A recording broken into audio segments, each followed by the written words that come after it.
Okay, good evening, everyone. My name is Sade, and today I would like to share some wonderful facts about the Negro. And in fact, this book is by J.A. Rogers, 100 Amazing Facts About the Negro. So let's go ahead and start this. Again, the book is 100 Amazing Facts About the Negro. It starts off and says, A Shortcut to the World History of the Negro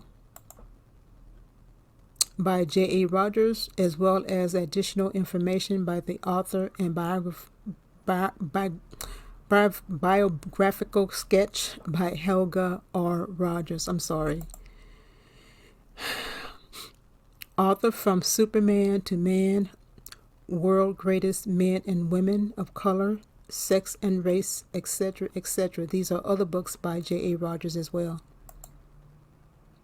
Helga M. Rogers, copyright of 1995 by Helga M. Rogers, all rights reserved, and so forth and so on. Okay, so let's go. 100 amazing facts about the Negro.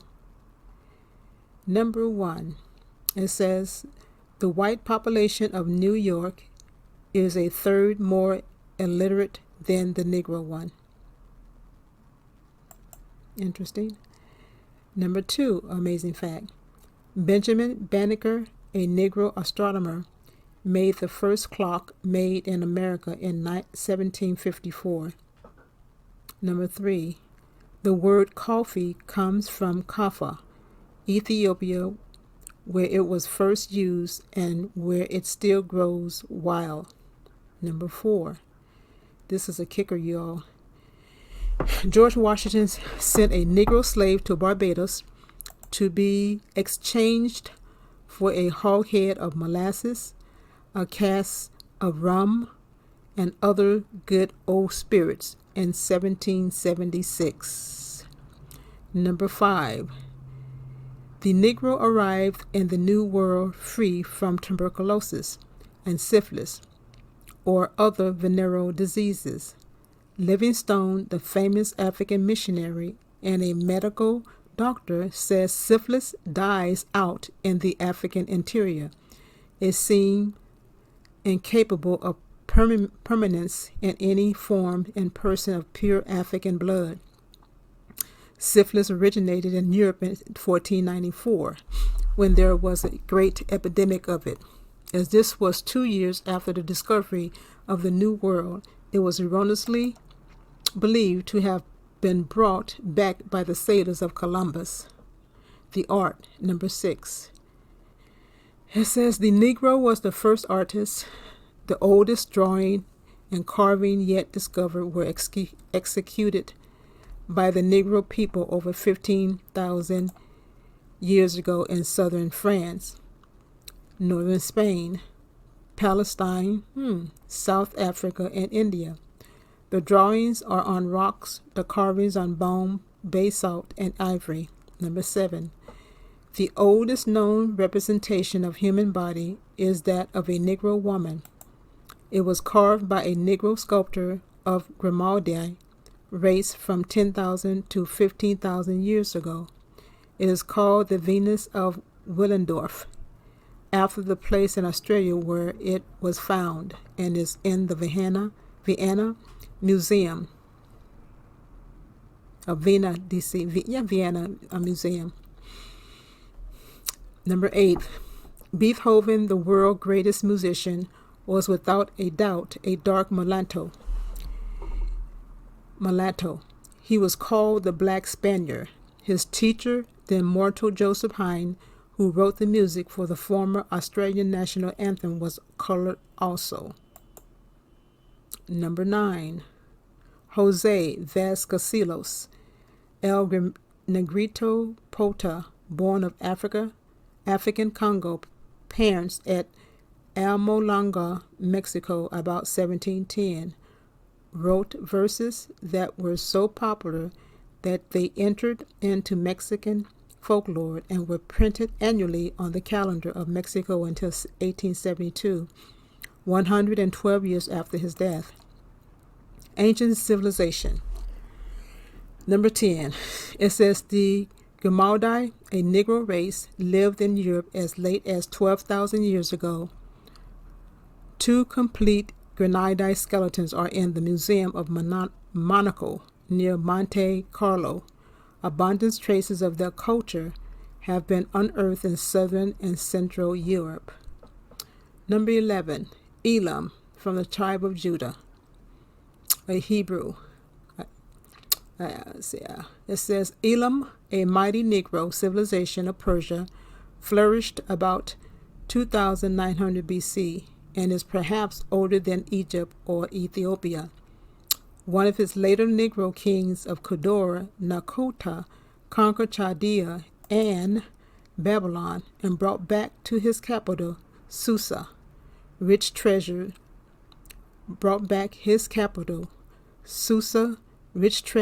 among which was the famous statue of the goddess Nana. Later it became the capital of Cyrus the Great, and Darius became the capital of Cyrus the Great and Darius. Susa is the Shushan of the Bible, where Esther the Jewess sought the favor of King Ahasuerus of Persia and Ethiopia. Number 12. Cheops, I guess I'm pronouncing it right. A Negro built the Great Pyramid, one of the 7 wonders of the ancient world. It is 451 feet high, has 2,500,000 blocks of granite, each 2.5 tons, covered 13 acres, took 100,000 men 30 years to build, and was completed in 3730 BC. Wow, that's a lot of men, 100,000. Number 13. There were at least 18 Ethiopians or unmixed Negro rulers of ancient Egypt, the best known of which is Pianki, leaving his country in Central Africa. Pianki conquered all Egypt to the mouth of the Nile in 750 BC. So I'm going to stop there. I'm not going to, I guess I can go on do a couple more. Number 14. The Ganges, the sacred river of India, is named after an Ethiopian king of that name who conquered Asia as far as his river.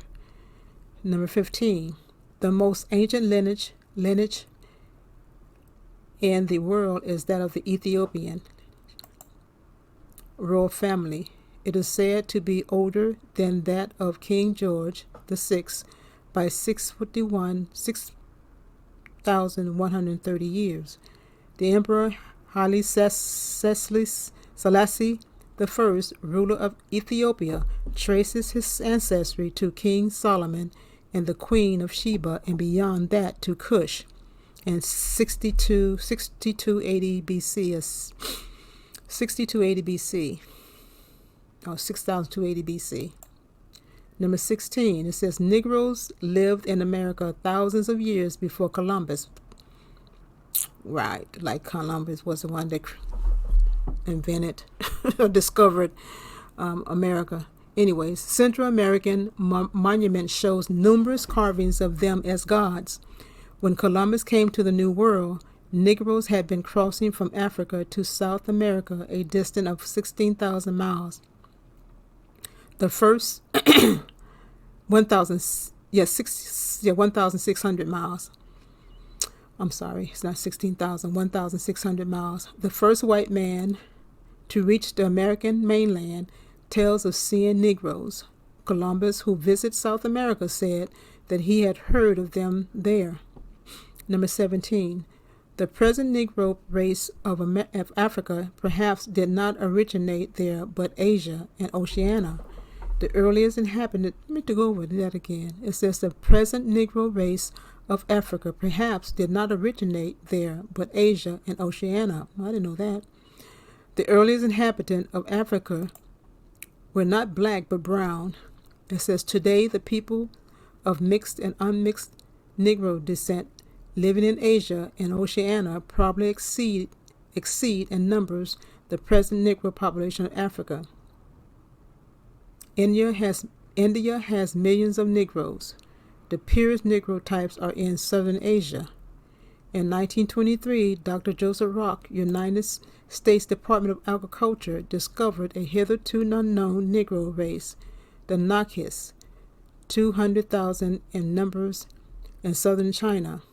In 1934, E.W.P. Chainery discovered an unknown Negro people in New Guinea, near Australia. He reports that they have a civilization superior to their neighbors who live under white rule. 18. In the United States Army, draft in World War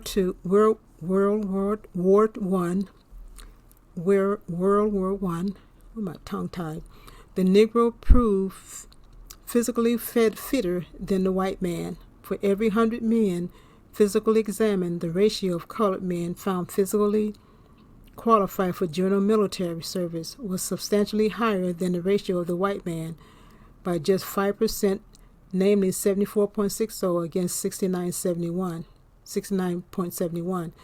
But you hear them, they'll tell you otherwise. But anyways, illiteracy and intelligence.